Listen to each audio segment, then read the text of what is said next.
Thank you for having me.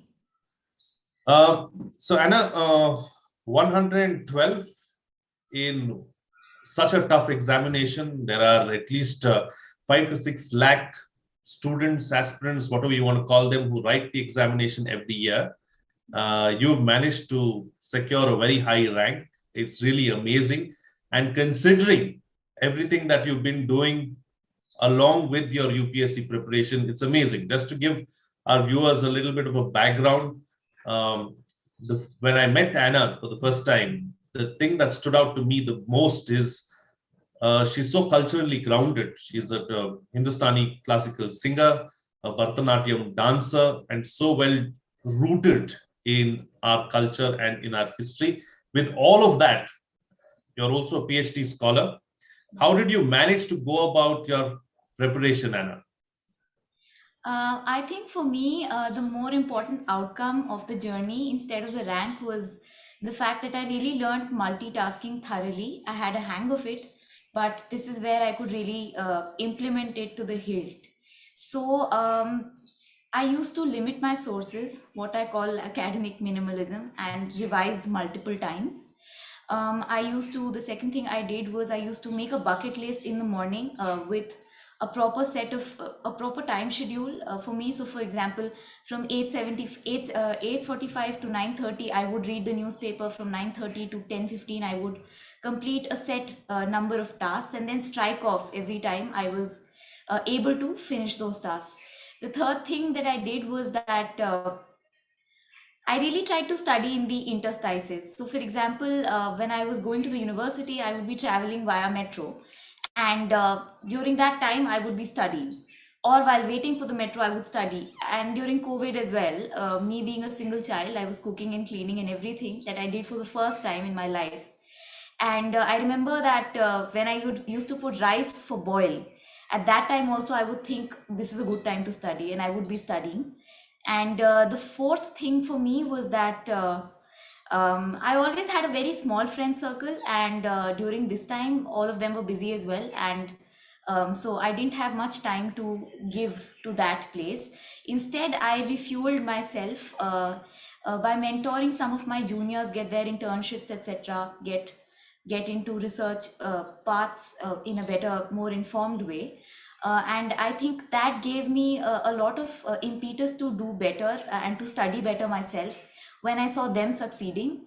So I think that the meaning that it gave to my life also really helped me get through. Of course, my mother, she has been the major source of motivation, inspiration, the one who created my schedules, the one who made me write mocks, and I'm blessed to have her. So these things were those things that really helped me get through. Wonderful. I'm glad, that your mother has played such a big role in all of this and has helped you cross the line and get across on the other side, if you could call it that. But, Anna, interestingly, uh, one aspect that I would like to speak about is, did you get time during this preparation journey to do some of the other things that are close to your heart? For instance, singing and dancing and all those other aspects. Well, I will say that my Bharatnatyam had to take a back seat, and I was not able to practice it as much. But I used to go for concerts. Obviously, quite a lot less than my earlier time non UPSC preparation days. But I for Bharatnatyam I connected via going to concerts instead of being able to practice it myself. That used to be the time I used to refuel. And for classical music, I think my riyaz went on, and so not every day, but I think 1 2 days in between. And that I used to treat not as something that I have to do, but as something that would really refresh me, and that used to refresh me actually. So one of the things that helped me get through were my hobbies also. Wonderful. Good to hear that. So you are meticulous in going about your daily tasks. You had a checklist. You would always check the boxes. And that is the regiment that you followed, and it worked for you. It's good to be disciplined in life generally as a whole. And as far as the UPSC is concerned as well, some level of discipline is required. And that's very, very clear in what you're saying and what others in the past have said as well. Let's start with the personality test first before we go to the mains and then the prelims. Anna, so what was that like? Was there anything out of the extraordinary for you? How did it go? What were your marks like? I got 195 marks in the personality test. My interview was on the very first day of the whole schedule, and it was on the 5th of April. And I could give roughly 2 to 3 marks, one of them being with Sir himself, and it was very helpful in letting me know what were the shadow areas that I had to work upon. The interview itself was really fulfilling.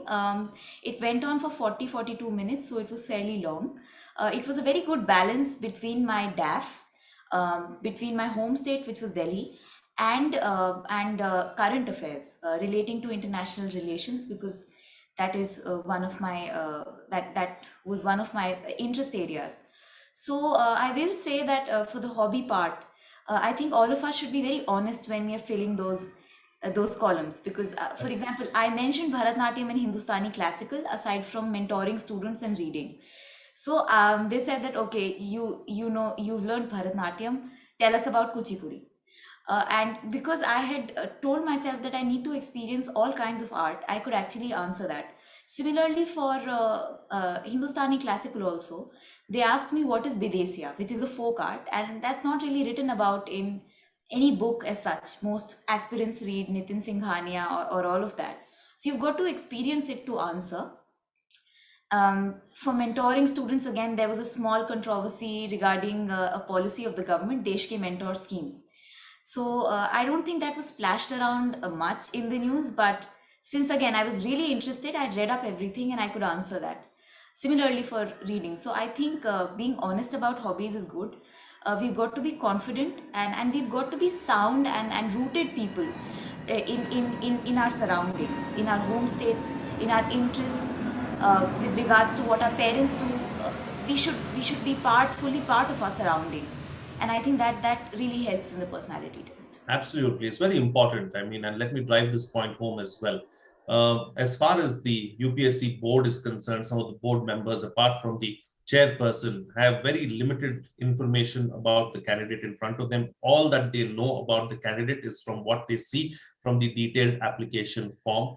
And based on that, there are going to be several questions, and based on your answers, there are going to be follow-up questions as well. So it's very important what you say, and you have to weigh out each word, because every word can lead to a follow-up question as well.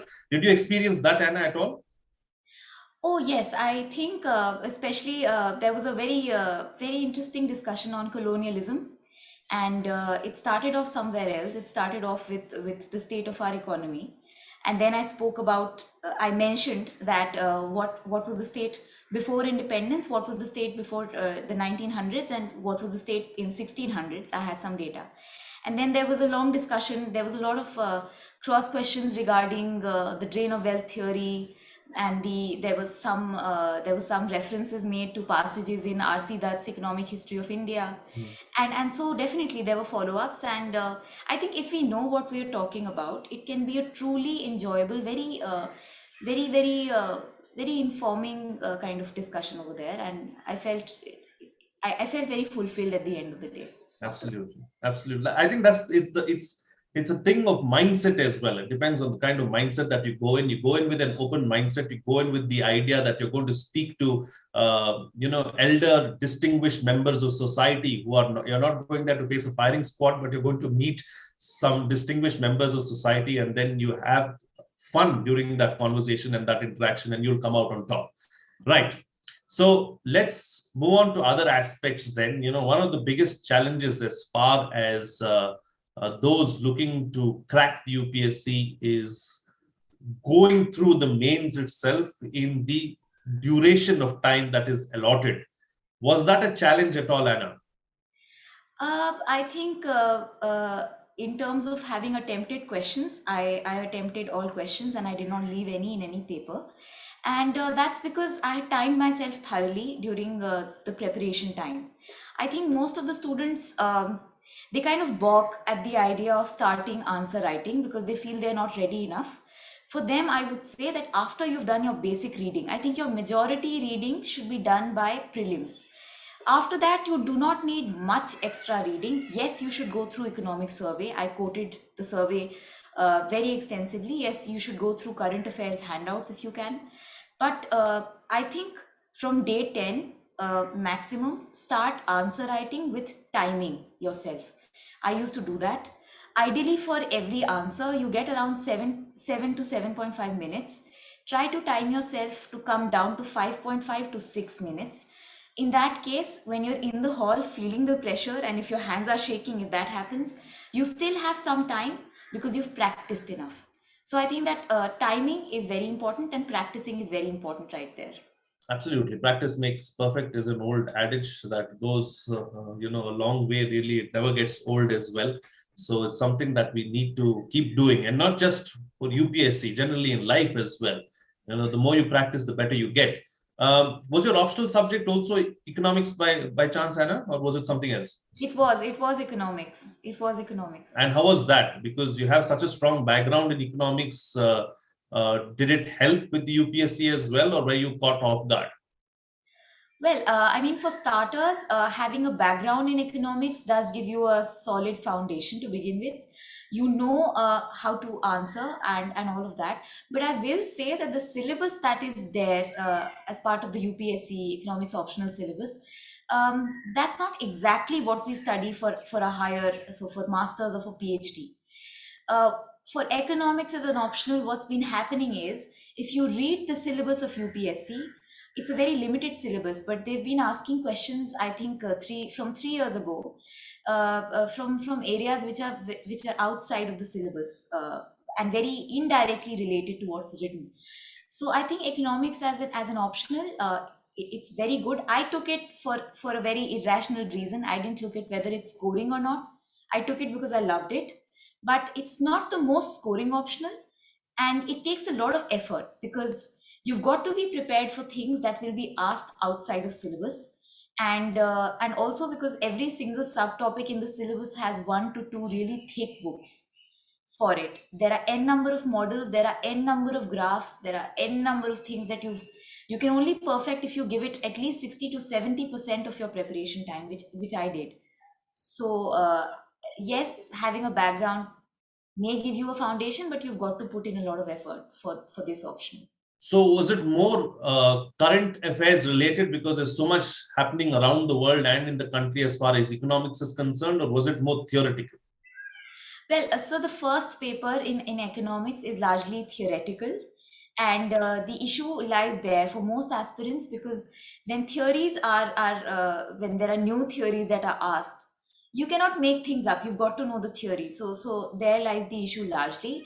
Paper two is related to Indian economy. So over there, some current affairs issues, some questions relating to current affairs and the Indian economy or the world economy are asked.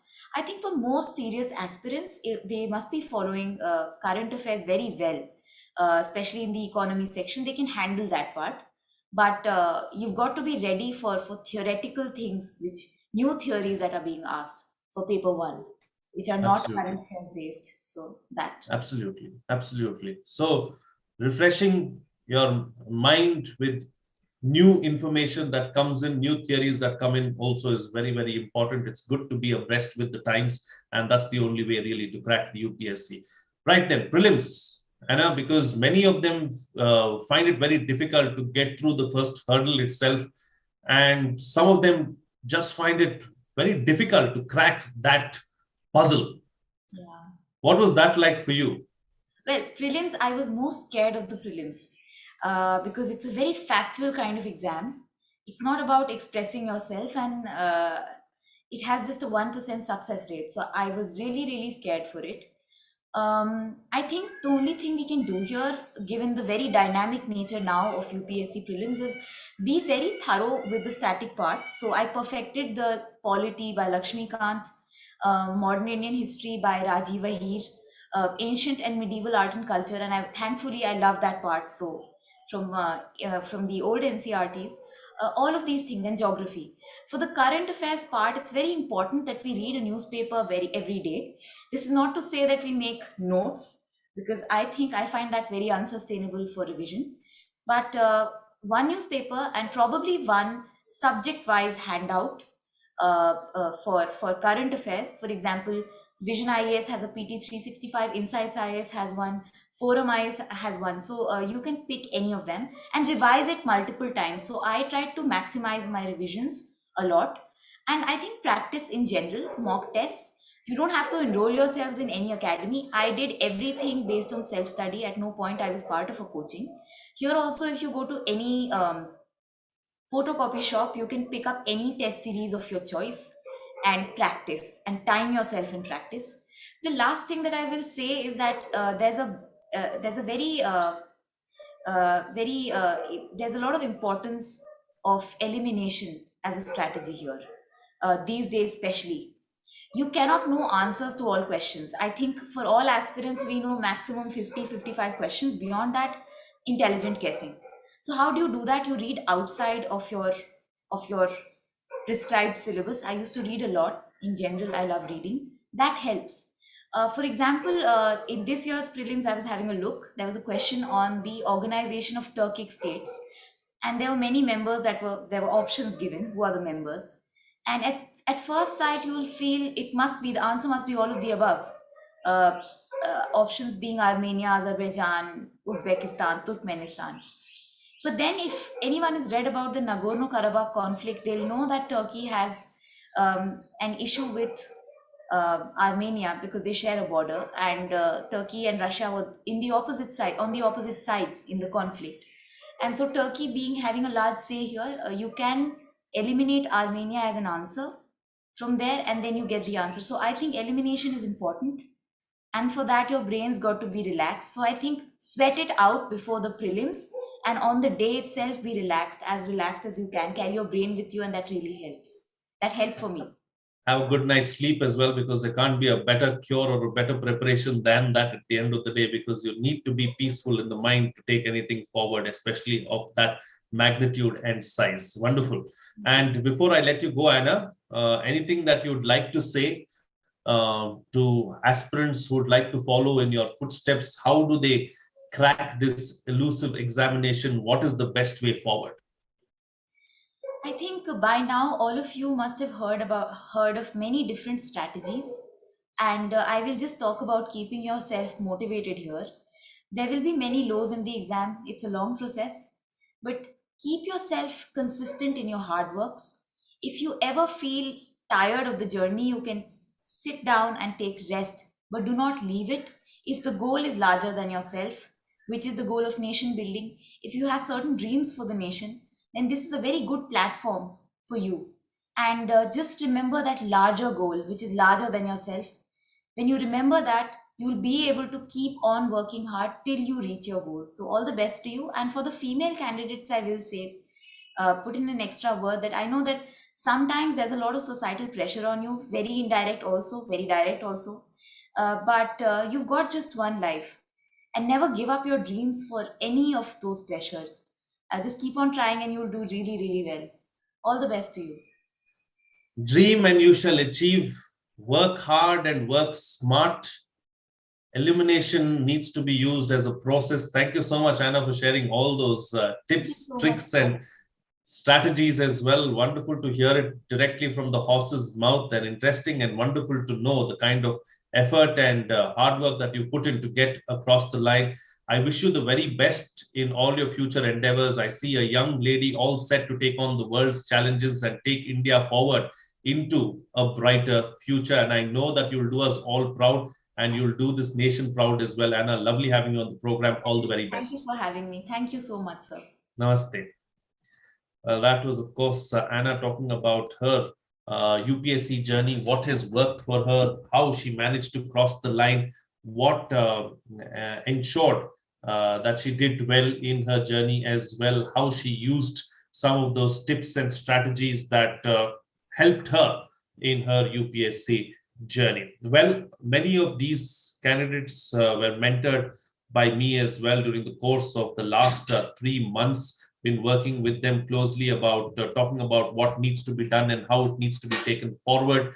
You can also make use of this opportunity and do the same. All you need to do is look no further then the Bharata First Knowledge Center. For those of you who are wondering what it is and have not come across it, I'm just going to play out a short little message for you about the Knowledge Center so that you exactly know what it is all about. So here it is. Cracking UPSC CSE is like running a marathon. To get across the line, you need the right guide and training partner.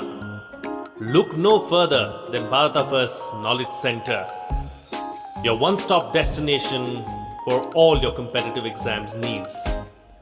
Classes by the best names and subject matter experts in the field. Courses designed to address all aspects of the challenges at hand. Highly affordable courses priced at less than 150 rupees. Register now at kc.bharatafirst.com or download the Bharata First app now. Avail discounts of over 90%. Happy learning. So that is it as far as the Bharata First Knowledge Center is concerned. You can get more details at kc.bharatafirst.com and take that one step closer towards achieving your UPSC dream. All right, then with that, it's a wrap on this edition of Toppers Talk. Thank you for being here. But remember to like, subscribe, and share the content as well so that more people get to know about Bharata First. Until next time, this is Frankrausanpereira signing off.